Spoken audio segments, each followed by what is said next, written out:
The following content is provided under a Creative Commons license. Your support will help MIT OpenCourseware continue to offer high-quality educational resources for free. To make a donation or to view additional materials from hundreds of MIT courses, visit MIT OpenCourseware at ocw.mit.edu. So,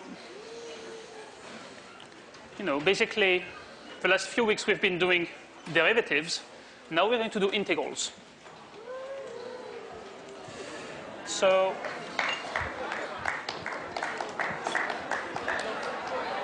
okay, so more precisely, we're going to be talking about double integrals.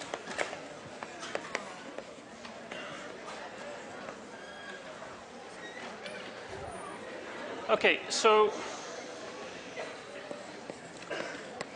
just to motivate the notion, let me just remind you that when you have a function of one variable,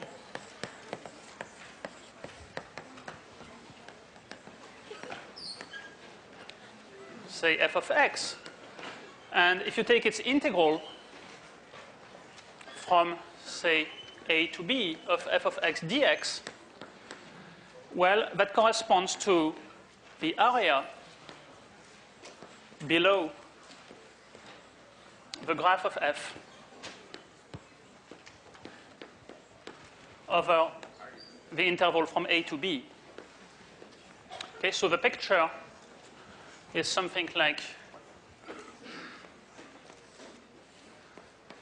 have a, you have b, you have the graph of f, and then what the integral measures is the area of this region.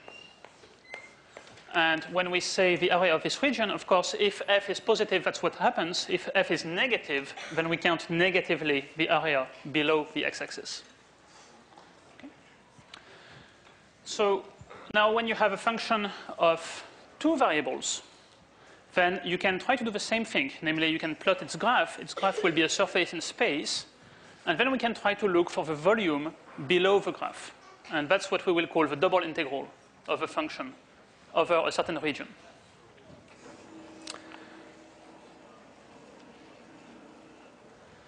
Okay, so let's say that we have a function of two variables x and y. Then we'll look at the volume that's below the graph z equals f of xy. Okay, so let's draw a picture for what this means. I have a function of x and y. I can draw its graph. The graph will be, the surface with equation z equals f of x and y. And, well, I have to decide where I will integrate the function. So for that, I will choose some region in the xy plane. And I will integrate the function on that region.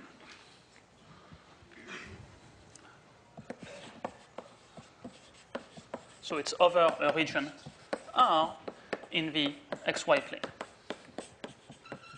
So I have this region R, and I look at the piece of the graph that is above this region, and we'll try to compute the volume of this solid here. Okay, that's what the double integral will measure. So we'll call that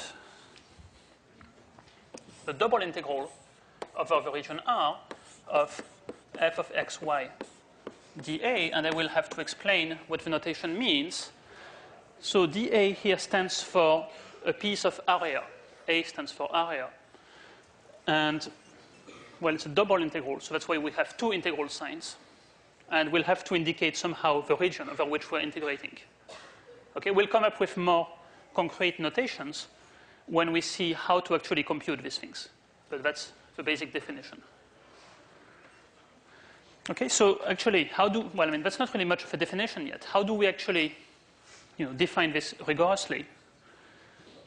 Well, remember the integral in one variable you probably saw a definition where you take your interval from A to B and you cut it into little pieces. And then for each little piece, you take the value of a function and you multiply by the width of the piece. That gives you a rectangular slice. And then you sum all of these rectangular slices together. So here we'll do the same thing. Okay, so, well, let me put a picture up and explain what it does. So we are going to cut our region into little pieces, say little rectangles or actually anything we want. And then for each piece, with a small area delta A, we'll take the area delta A times the value of a function in there that will give us the volume of a small box that sits under the graph. And then we'll add all these boxes together. That gives us an estimate of the volume.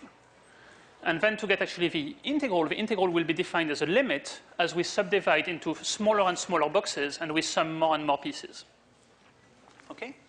So actually what we do, oh, I still have a board here.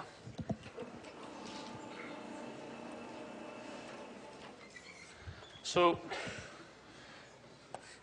the actual definition involves cutting R into small pieces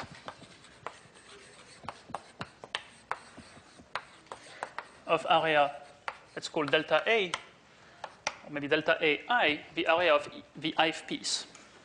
And then, okay, so maybe in the xy plane, we have our region, and we'll cut it maybe using some grid.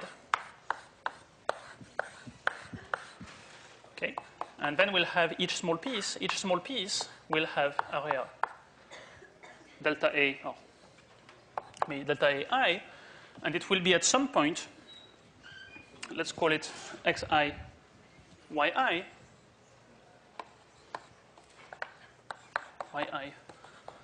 xi. And then we'll consider the sum over all the pieces of f at that point, xi, yi, times the area of a small piece. So what that corresponds to in the three-dimensional picture is just I sum the volumes of all of these little columns that sit under the graph. Okay? And then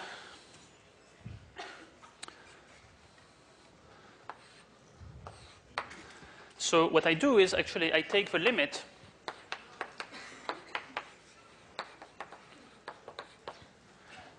as the size of the pieces tends to 0, so I have more and more smaller and smaller pieces.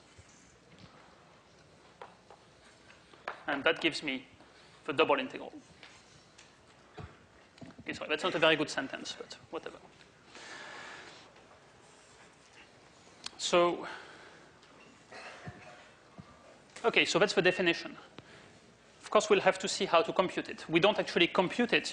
When you compute an integral in single variable calculus, you don't do that. You don't cut into little pieces and sum the pieces together. Actually, you've learned how to integrate functions using various formulas. And similarly here, we'll learn how to actually compute these things without doing that cutting into small pieces. But, okay, any questions first about the concept or what the definition is? Yes?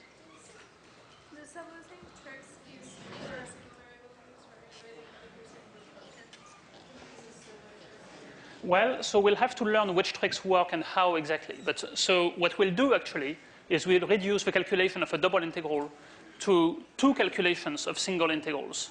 And so for these, certainly all the tricks you've learned in single variable calculus will come in handy. Okay, so yes, that's a strong signal, by the way, that if you've forgotten everything about single variable calculus, now might be a good time to actually brush up on, integrals. The usual integrals and the usual substitution tricks and easy trig in particular. This will be very useful. Okay, so yes, so how do we compute these things? That's what we have to come up with. And, well,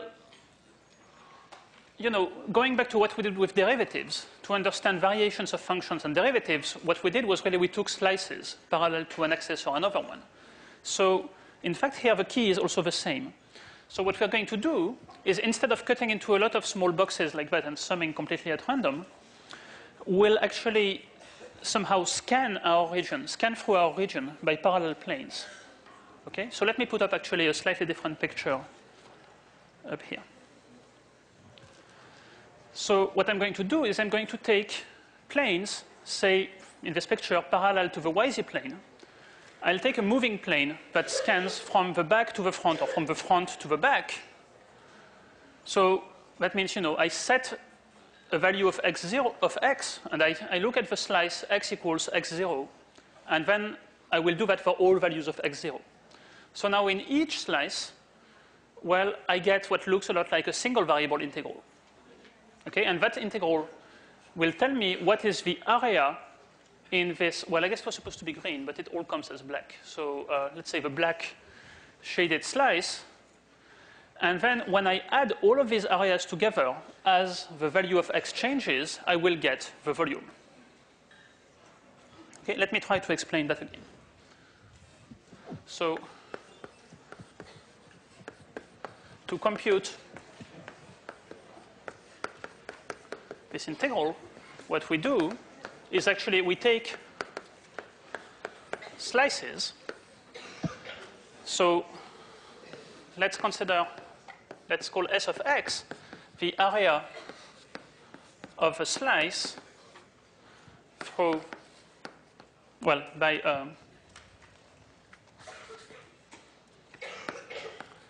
a plane parallel to the YZ plane. Okay, so on the picture, S of x is just the area of this thing in the vertical wall. Now, if you sum all of these, well, let's see, why does that work? So if you take the region between two parallel slices that are very close to each other, what's the volume between these two things? Well, it's essentially S of x times the thickness of this very thin slice, and the thickness would be delta x or dx if you take a limit with more and more slices. Okay, so then the volume will be the integral of S of x dx from, well, what would be the range for x? Well, we would have to start at the very lowest value of x that ever happens in our region, and we'd have to go all the way to the very largest value of x, okay, from the very far back to the very far front. So on this picture, we'd probably start, over here at the back, and we'd end over here at the front.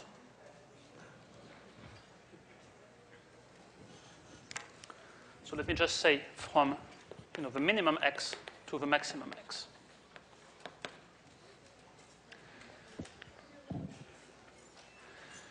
And now, how do we find S of x? Well, S of x will be actually, again, an integral.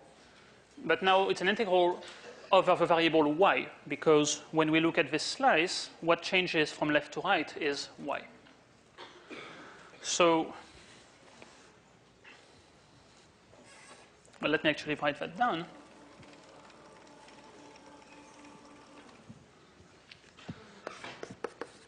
For a given x, the area S of x you can compute as an integral of f of xy dy. Okay, where now x is a constant and y will be the variable of integration. What's the range for y? Well, it's from the leftmost point here to the rightmost point here on the given slice. So there's a big catch here. That's a very important thing to remember. What is the range of integration? The range of integration for y depends actually on x. See, if I take this slice that's pictured on that diagram, then the range for y goes all the way from the very left to the very right. But if I take a slice that's, say, near the very front, then in fact, only a very small segment of it will be in my region. So the range of values for y will be much less. Let me actually draw a 2D picture for that. So remember, we fix x and we vary, so we fix a value of x. Okay? And for a given value of x, what we'll do is we'll slice our graph by this plane parallel to the YZ plane. So now imagine the graph is sitting above that. And that's the region R. I have the region R, and I have the graph of a function above this region R. And I'm trying to find the area between this segment and the graph above it in this vertical plane. Well, to do that, I have to integrate from y, for y going from here to here. Right? I want the area of a piece that sits above this red segment. And so in particular, the endpoints, the extreme values for y, depend on x. Because see, if I slice here instead, well, my bounds for y will be smaller. Okay, so now if I put the two things together, what I will get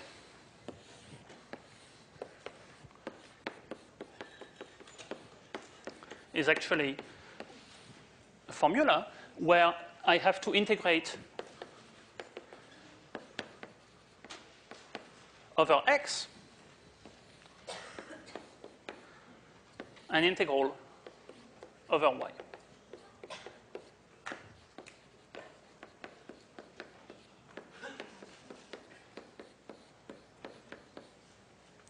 Okay, and so this is called an iterated integral because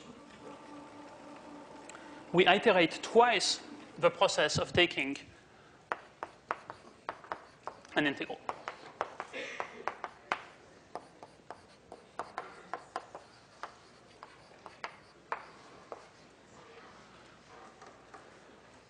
Okay, so again, what's important to realize here, I mean, I'm going to say that several times over the next few days, but that's because it's the single most important thing to remember about double integrals.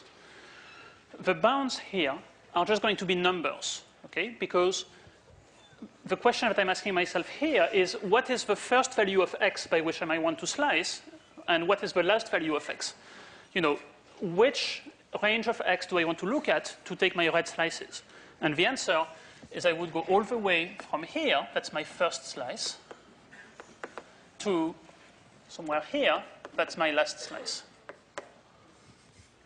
For any value in between these, I will have some red segment, and I will want to integrate over that. On the other hand, here, the bounds will depend on the outer variable x. Because if I fix a value of x, what the values of y will be depends on x in general. Okay. So I think probably we should do lots of examples to convince ourselves, you know, and see how it works. Sorry. Yeah, it's called an iterated integral because first we integrate over y and then we integrate again over x. Okay? So we can do that, well, I mean, y depends on x or x depends, no, actually x and y vary independently of each other inside here. What is more complicated is how the bounds on y depend on x. But actually you could also do it the other way around. First integrate over x and then over y, and then the bounds for x would depend on y. We'll see that on an example. Yes? For your y values, are you using the starting point, or are you just using the highest possible range for y? So for y, I'm using the range of values for y that corresponds to the given value of x. Okay? I mean, remember, this is just like a plot in the xy plane. Above that, we have the graph. Maybe I should draw a picture here instead. For a given value of x, so that's a given slice, I have a range of values for y that is from, you know, in this picture, it's the leftmost point on that slice to the rightmost point on that slice. So where I start and where I stop depends on the value of x. Does that make sense? Kind of? Okay.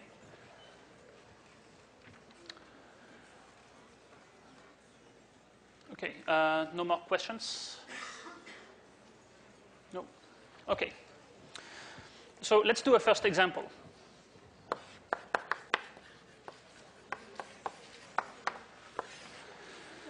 So let's say that we want to integrate the function 1 minus x squared minus y squared over the region defined by x between 0 and 1 and y between 0 and 1. So what does that mean geometrically? Well, z equals 1 minus x squared minus y squared, and it's a variation on, something. I think actually we've plotted that one, right? That was our first example of a function of two variables, possibly. And so we saw that the graph is this paraboloid pointing downwards. Okay, it's what you get by taking a parabola and rotating it. And now what we're asking is what is the volume between the paraboloid and the xy plane over the square of side 1 in the xy plane, x and y between 0 and 1. Okay, so what we'll do is so see, here I've tried to represent the square, and we'll just sum the areas of the slices as, say, x varies from 0 to 1. And here, of course, setting up the bounds will be easy because no matter what x I take, y still goes from 0 to 1. See, it's easiest to do double integrals when the region is just a rectangle in the xy plane, because then you don't have to worry too much about what are the ranges. Okay, so let's do it. Well, that would be the integral from 0 to 1 of the integral from 0 to 1 of 1 minus x squared minus y squared dy dx. Okay, so I'm dropping the parentheses, but if you still want to see them, I'm going to put them in very thin so that you see what it means. But actually, the convention is we won't put these parentheses in there anymore. Okay? So what this means is first I will integrate 1 minus x squared minus y squared over y ranging from 0 to 1 with x held fixed. So what that represents is the area in this slice. So see here, actually, I've drawn, well, what happens is actually the function takes positive and negative values. So in fact, I will be counting positively this part of the area, and I will be counting negatively this part of the area. I mean, as usual when I do an integral. Okay. So what I will do to evaluate this, I will first do what's called the inner integral.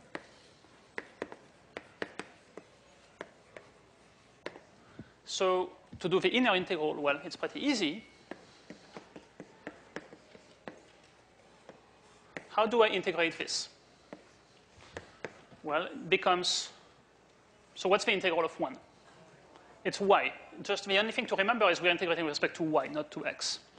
Okay? The integral of x squared is x squared times y. And the integral of y squared is y cubed over 3. Okay? And then we plug in the bounds, which are 0 and 1 in this case. And so when you plug y equals 1, you will get 1 minus x squared minus 1/3 minus, well, for y equals 0, you get 0, 0, 0. So nothing changes. Okay, so you're left with 2/3 minus x squared. Okay, and that's a function of x only. Here, you shouldn't see any y's anymore because y was your integration variable. But you still have x. You still have x because the area of this shaded slice depends, of course, on the value of x.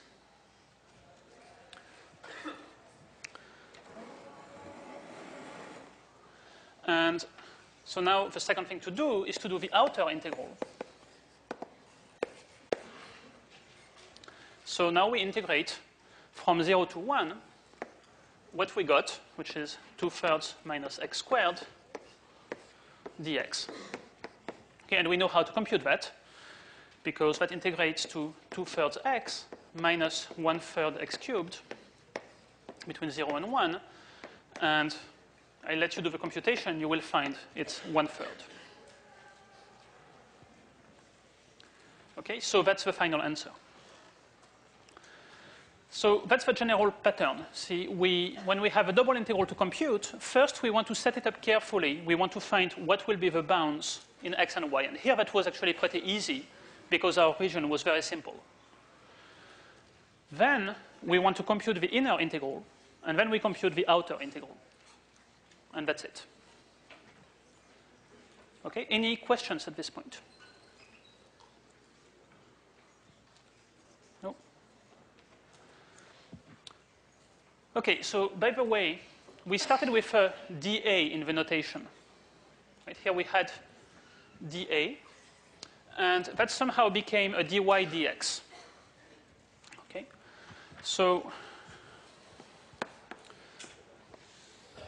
dA became dy dx because when we do the iterated integral this way, what we're actually doing is that we're slicing our region into small rectangles.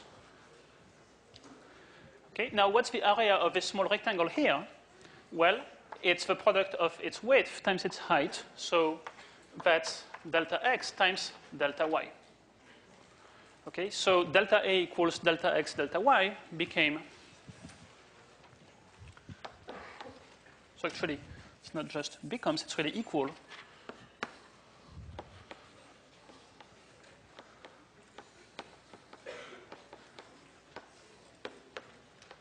for the small rectangles.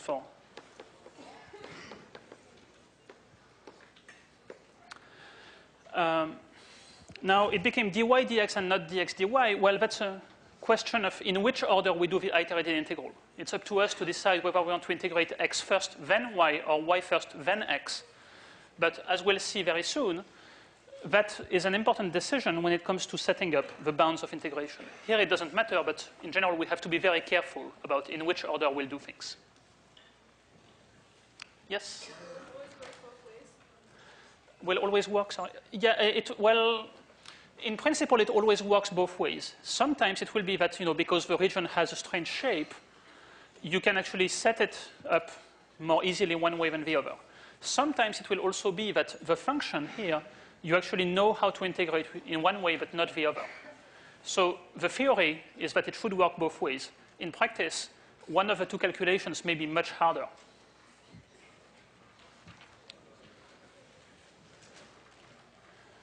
Okay. Let's do another example. Let's say that what I wanted to know was, not actually what I computed, namely the volume below the paraboloid, but also the negative of some part that's in the corner towards me. But let's say really what I wanted was just the volume between the paraboloid and the xy plane, so looking only at the part of it that sits above the xy plane. So that means instead of integrating over the entire square of size 1, I should just integrate over the quarter disk, right? I should stop integrating where my paraboloid hits the xy plane. So let me draw another picture. So let's say I wanted to integrate, actually,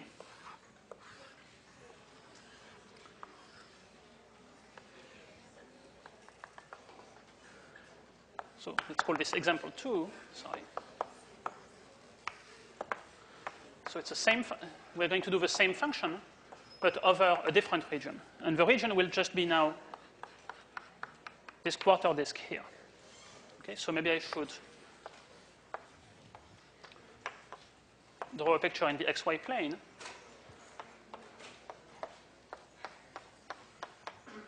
That's my new region R.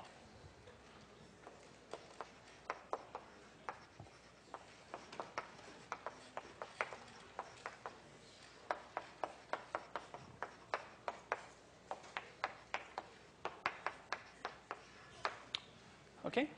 So in principle, it will be the same integral, but what changes is the bounds. Why do the bounds change? Well, the bounds change because now if I fix some value of x, then I will want to integrate this part of the slice that's above the xy plane, and I don't want to take this part that's actually outside of my disk. So I should stop integrating over y when y reaches this value here. Okay? On that picture here,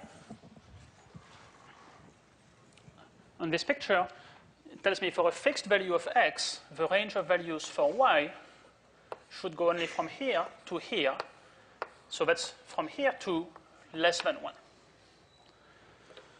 Okay, so for given x, the range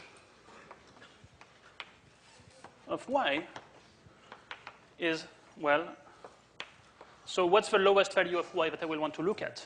It's still 0. From y equals 0 to what's the value of y here? Well, I have to solve in the equation of a circle.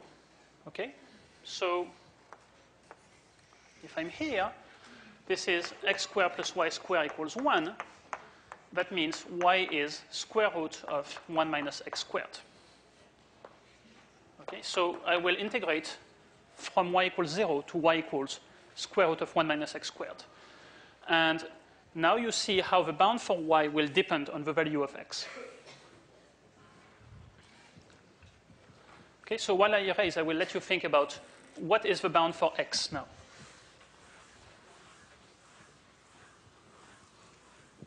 It's a trick question.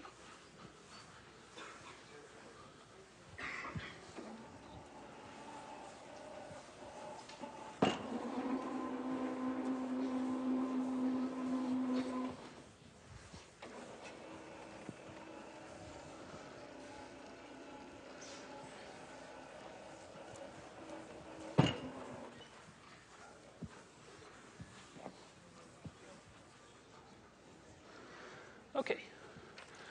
So I claim that what we'll do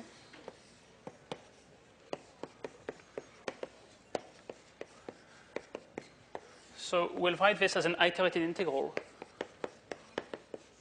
First dy, then dx. And we said for a fixed value of x, the range for y is from 0 to square root of 1 minus x squared. What about the range for x?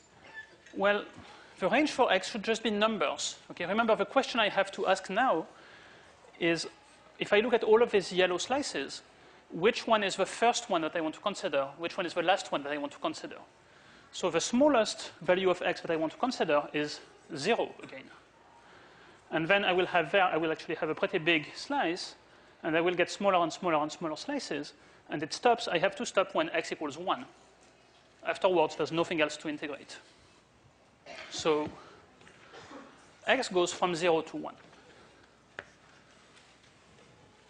Okay, and now see how in the inner integral the bounds depend on x. In the outer one, you just get numbers.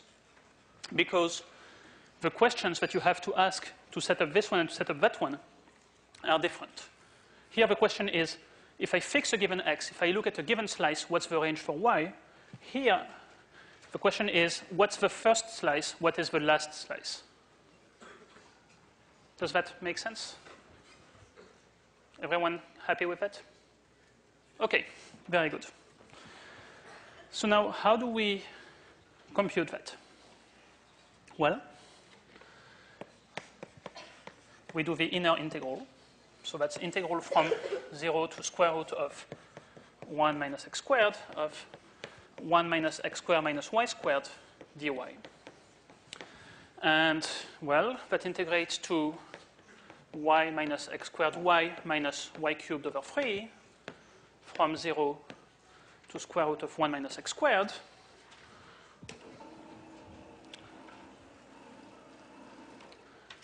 And then that becomes, well, root of 1 minus x squared minus x squared root of 1 minus x squared minus 1 minus x squared to the 3 halves over 3. And actually, if you look at it for long enough, see, this is 1 minus x squared times square root of 1 minus x squared.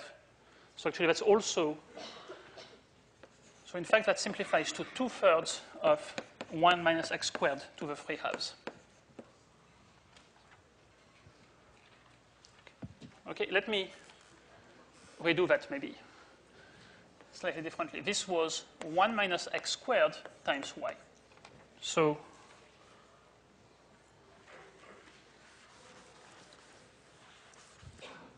1 minus x squared times y becomes square root of 1 minus x squared. Oops, x squared. Minus y cubed over 3. And then when I take y equals 0, I get 0, so I don't subtract anything. Okay, so now you see this is 1 minus x squared to the 3 halves minus a third of it, so you're left with 2/3. Okay? So that's the inner integral. The outer integral is the integral from 0 to 1 of 2/3 of 1 minus x squared to the 3 halves dx. And, well, I let you see if you remember single variable integrals by trying to figure out how this actually comes out to be. Is it pi over 2 or pi over 8, actually? I think it's pi over 8.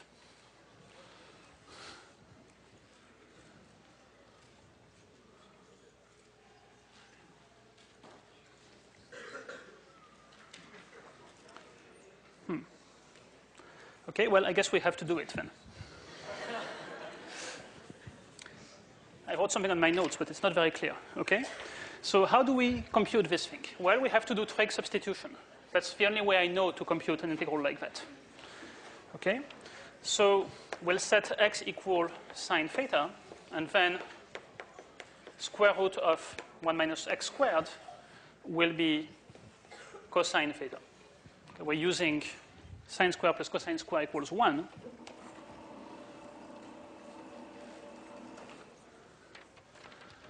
And so that will become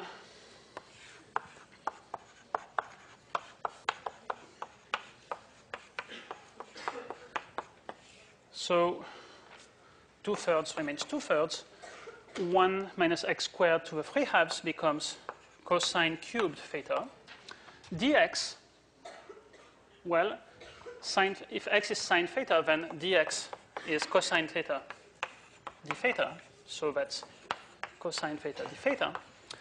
And, well, if you do things, substitutions the way I do them, then you should worry about the bounds for theta, which will be 0 to pi over 2. Or you can, also just plug in the bounds at the end. So now you have the 2/3 times the integral from 0 to pi over 2 of cosine to the 4 theta d theta.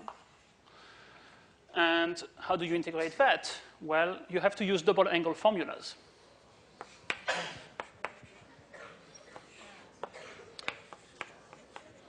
Okay, so cosine to the 4, remember cosine square theta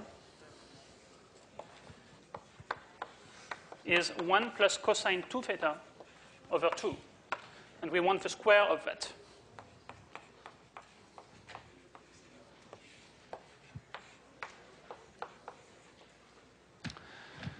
And so that will give us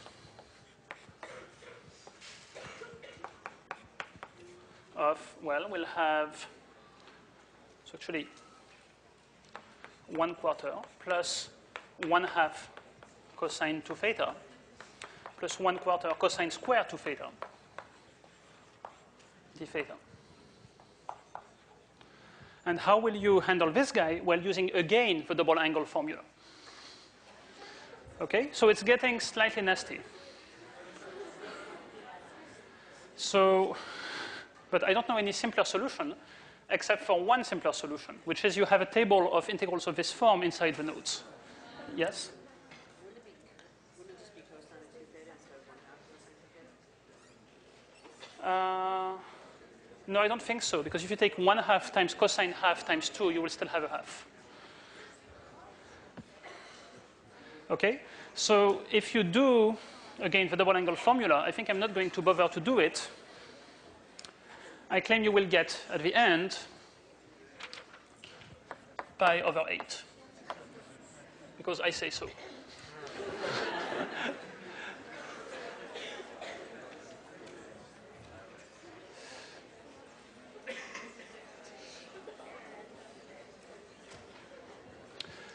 So, okay, so exercise, continue calculating and get pi over 8.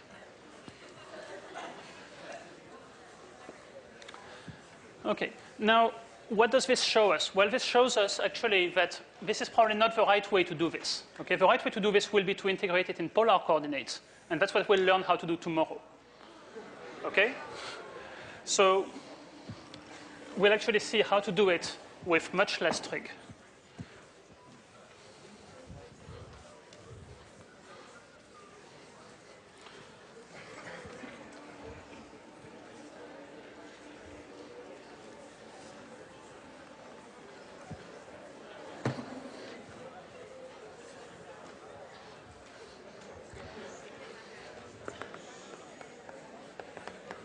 So that will be easier in polar coordinates.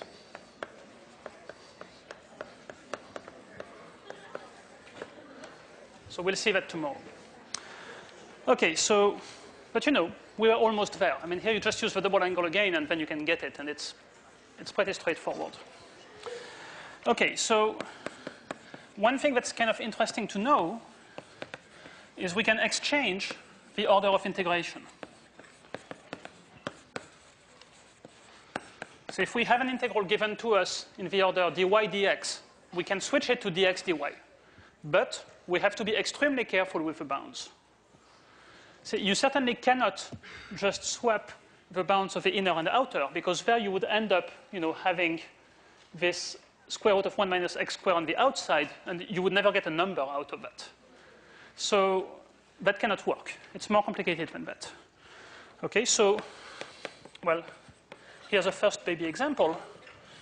Certainly, if I do integral from 0 to 1, integral from 0 to 2, dx dy, I can certainly switch the bounds without thinking too much. What's the reason for that? Well, the reason for that is, you know, this corresponds in both cases to integrating x from 0 to 2 and y from 0 to 1. It's a rectangle. So if I slice it this way, you see that y goes from 0 to 1 for any x between 0 and 2. It's this guy. If I slice it that way, then x goes from 0 to 2 for any value of y between 0 and 1, and it's this one. So here it works. But in general, I have to draw a picture of my region and see how the slices look like both ways. Okay, so let's do a more interesting one.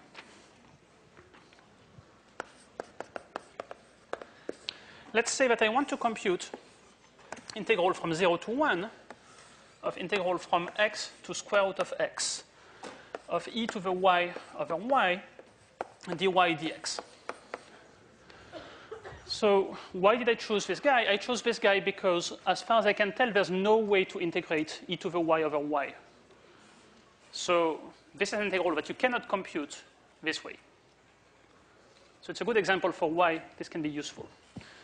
So if you do it this way, you're stuck immediately.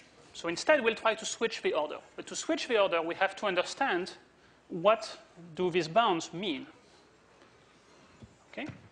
So let's draw a picture of the region. Well, what we're saying is y goes from y equals x to y equals square root of x. Well, let's draw y equals x and y equals square root of x.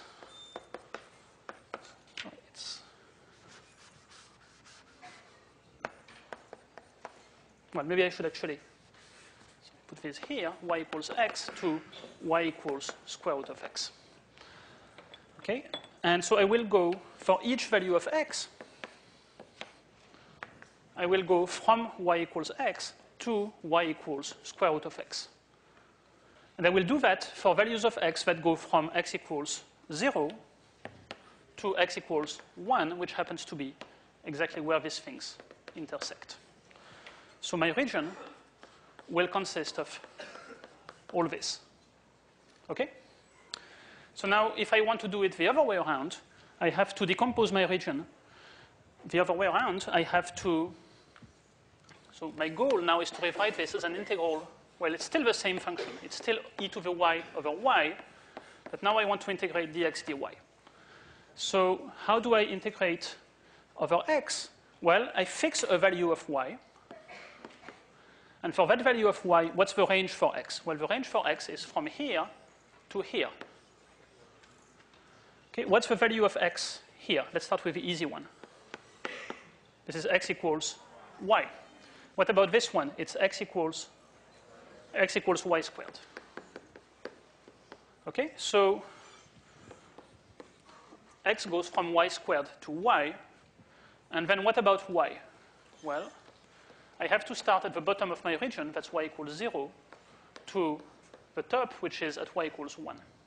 So y goes from 0 to 1. So see, switching the bounds is not completely obvious. That took a little bit of work. But now that we've done that, well, just to see how it goes, it's actually going to be much easier to integrate because the inner integral, well, what's the integral of e to the y over y with respect to x? It's just that times x, right? From x equals y squared to y.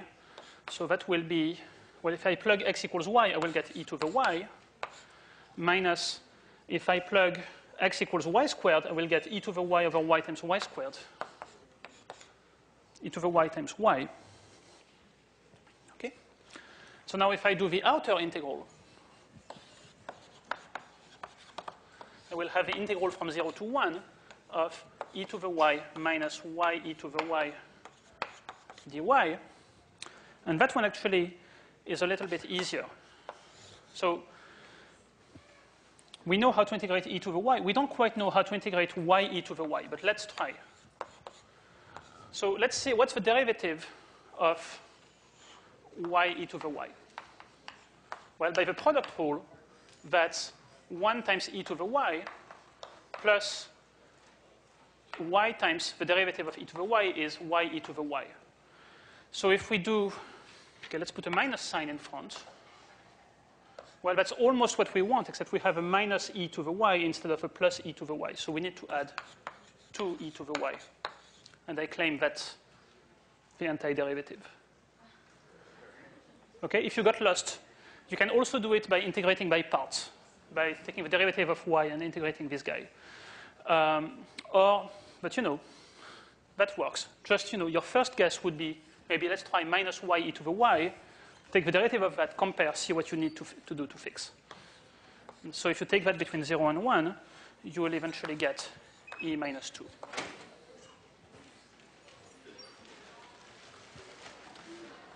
Okay, so tomorrow we are going to see how to do double integrals in polar coordinates and also applications of double integrals, how to use them for interesting things.